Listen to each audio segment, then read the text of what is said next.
I was 15 when my stepfather died. I don't remember much about it. The doctor said I didn't want to.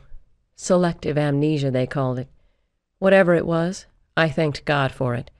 For years, I managed to put that time out of my mind.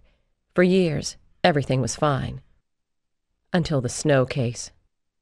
They still talk about Chrissy Snow on West 86th Street. They still whisper about how she looked coming down, like a doll, with her t-shirt billowing out and her hair trailing behind her.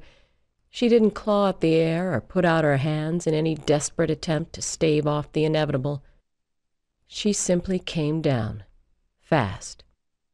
It was 3 o'clock on an icy Saturday afternoon in mid-January. My partner and I caught the call.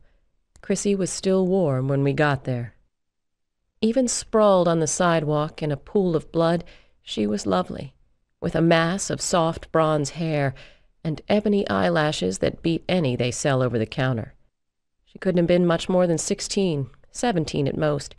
She wore a pastel pink t-shirt with strawberry-colored bows dotting the collar, light blue jeans, and pale blue socks.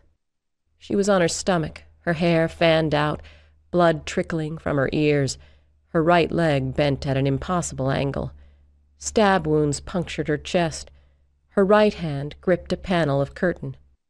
The left side of her face was crushed, but her right eye was good, and it was open.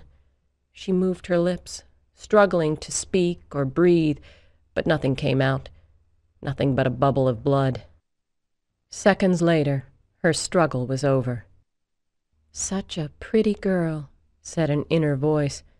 The words chilled my soul. We were standing before an old tenement from the early 1900s. 6 floors up, I could see an open window and a curtain flapping in the breeze. The emergency medical team declared the girl dead at the scene. The uniforms held back rubberneckers and questioned those on the street. Ellis Bates of the crime scene unit photographed and measured the scene and the body.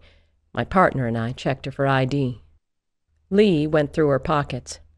"Found something," he said, and pulled a note from her back pocket. "It's got the name of a hotel. Very expensive, very first class. You'll recognize it."